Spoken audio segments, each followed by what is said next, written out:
Hey, Mike, can you pass the butter? That's a little tricky over Skype, and I don't really think is social distancing. Shove it into your microphone. Don't want to do that. Don't do that. Well, as tricky as this is, it would have been even harder if we were in Norway several years ago. Sometimes you come up with these things, like these wild introductions, just to help move things forward, don't you? It's none of this really makes any sense other than in the context of what you're about to say next. Well, the format has locked me in, but... You did this to yourself. This is a bed that you made for yourself. Nobody forced you to do it, but now you're stuck. I'm a prisoner of my own mind. Yes, you are indeed. So what I'm trying to do is get the phrase, at least it's not as bad as the Norwegian butter crisis, into the everyday lexicon. I'm going to go out on a limb and say that you have absolutely zero chance of doing that to the everyday lexicon. Now, into your own personal or into the show's lore, that's a different thing. And you control both of those things. But you don't have to crush my dreams. Can't you just butter me up one time? Stephen, this dream, it is toast. Okay. Well, let's just get into it then. All right, there's no reason to spread this intro out any more than we already have. Margarine! Let's just throwing them in now. Just anything. Can we put anything else in there, or shouldn't we? Good? That's all I thought of, so okay. I think we're good. All right, we're going to time travel back to 2011, which somehow... It's already 9 years ago, which I find very upsetting, but I guess it's just a sign that we're both getting older. That is upsetting. So towards the end of 2011, consumers found in Norway that the price of butter was climbing, if they could even find it, as the entire country was experiencing a shortage of the spreadable staple. That summer, heavy rains meant that cows were unable to graze as much as normal, leading to reduced milk production. In fact, the country came in some 5.3 million gallons shy of normal levels of milk. I am not going to convert that to liters. Don't worry about it. It's a lot. Well, I needed to contextualize this, so I did some math. Okay. An Olympic-sized swimming pool has about 660,000 gallons of water in it, meaning the region was 8 Olympic-sized swimming pools full of milk short. Do you think that contextualized anything for anyone? I don't think that 8 swimming pools full of milk is really a relatable unit of measurement for anyone. I thought you may say that, so I also looked at how much water most bathtubs hold. Turns out it's about 80 gallons, meaning the area was facing a shortage of 66,250 bathtubs worth of milk. I don't think that you understand how people contextualize things. Okay, great. We know how big a bathtub is. I don't know how large an area even 66,250 bathtubs would span. I can't conceive of this. Well, if you stack them right, you could probably fit them into 8 Olympic-sized swimming pools. All right, so we have this shortage of milk, which leads to a decrease in butter production. But that was only one side of the coin. Because there is a specific reason, right? Because also a decrease in milk production would mean there's less milk, less cheese. Sure. But butter is important because in October and November, butter demand rises in Norway over 50%, rising even more in December. That is quite the uptick. It turns out that butter is a key component to many Norwegian holiday dishes. This led to prices reaching crazy heights around the end of the year. Of a single 8.8 ounce pack of imported butter from Denmark would set the cost at somewhere around $50 US dollars in the weeks leading up to Christmas. So I looked this morning at my grocery store's app. It's like $3 at the grocery store in my neighborhood. This is why it was a butter crisis. The shortages persisted as the government put high import tariffs on butter to protect Norwegian manufacturers.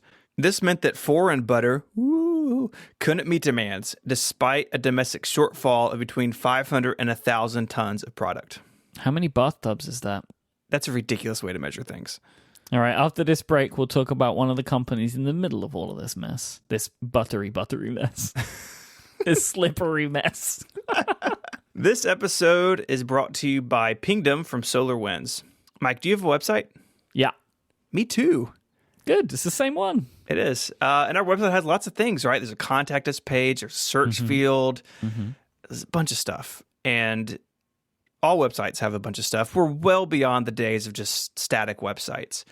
And if you find yourself in this bucket where you have a website and that website has a lot of moving parts, then you need Pingdom, because nobody wants those critical website transactions to fail. That means a bad experience for your visitors and lost business for you. But the good news is you can set up transaction monitoring with Pingdom. It will alert you when that cart checkout, those forms, those login pages, when they fail, before they affect your customers and your business. Pingdom will let you know the moment any of these have problems in whatever way is best for you. You can customize how you're alerted and who is alerted depending on the outage severity. Pingdom cares about your users having the smoothest site experience possible, and if disaster strikes, you'll be the first one to know. It's super easy to get started. Go to pingdom.com/relayfm right now for a 14-day free trial with no credit card required. When you sign up, use the offer code UNGENIUS at checkout to get a huge 30% off your first invoice. Our thanks to Pingdom from Solar Winds for their support of the show and Relay FM. Tine is the largest Norwegian dairy product cooperative in Norway, consisting of some 15,000 farmers across the country. At the time of the crisis, it produced some 90% of the butter sold in the country. You think anybody did like the Tine Pod Challenge? Wow. Is that a thing? Farmers blamed Tine for the issues, saying that the company had not prepared for the demand, that it knew it was coming, right? That uptick happened every year. They said they didn't prepare.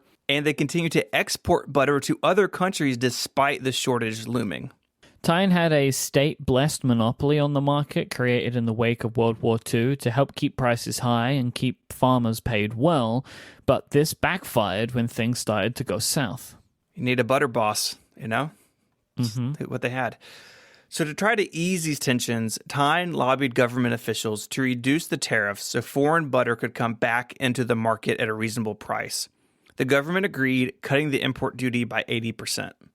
Butter became a real topical issue in Norway. A Norwegian newspaper sought to attract new subscribers by offering them a half kilogram of butter, while students auctioned butter on the internet in a bid to raise funds for graduation parties. I don't want to buy butter off of eBay. You just don't want kids to enjoy their graduations. That's not what I said, Mike. But it is the result of your claim. During this time, several arrests were made as people tried to illegally attempt to smuggle butter into the country, avoiding, you butter smuggler, avoiding the tariff. This was made popular as people in surrounding countries started advertising that they would buy butter locally and drive it into the country for those looking for the commodity. Who would have thought that butter would cause such public unrest? But there we go. On one side, you got butter pirates, and the other side, you have the police on the butter beat. It's complicated. Some Swedish grocers would even offer free butter to Norwegian customers to entice them to do their shopping across the border. Business people going to do business. Like, that's like the biggest flex as well, right? Like, here in Sweden, we have so much butter. We'll just give it to you. That we're going to give it to you for free. And like, it's literally a bridge away. The Danish, they got involved too. They didn't want to be left out. A Danish television show held an emergency drive to send butter, gathering 4,000 packs to be distributed to the Norwegians. And Danish airports and ferries crossing the straits between the two countries kept a stock of butter in their duty-free stores. I will never look at those stores in the same way again. I know, right? Oh, I'm late for my flight. Oh, I got to get butter. Dang it. Obviously, this was all taken care of the next year. It's all squared away now. It was fine. It was fine. Yeah, a short-lived crisis. But one that changed the face of the dairy industry forever. Did it? I don't know. I don't know if it did. I don't actually think that it did. I think everything went back to normal. Tine is still very much in charge of this. All right. Thank you to Mark Alexander for sending these in. This was fantastic. This was great to read about. If you want to learn more about the Norwegian butter crisis, we have some links in our show notes. They're available on our website at relay.fm/ungenius/104. While you're there, there's a whole bunch of activities you can take part in. Everyone loves activities. You gotta love activities. You can send us an email with your own favorite weird Wikipedia topic, and it'll go on the list. While you're there, you can also become a member of Relay FM and get a bunch of cool goodies, including a new show that Mike and I are doing together about podcast creation and creative projects called Backstage. We're having a lot of fun making that, so go check that out. If you want to send us your topics on Twitter, you can do that. The show is at Ungeniused. You can find Mike there as IMYKE, and you can find me on Twitter as ISMH. And until our next International Butter Relation Management Nightmare, Mike, say goodbye. Smørpanik.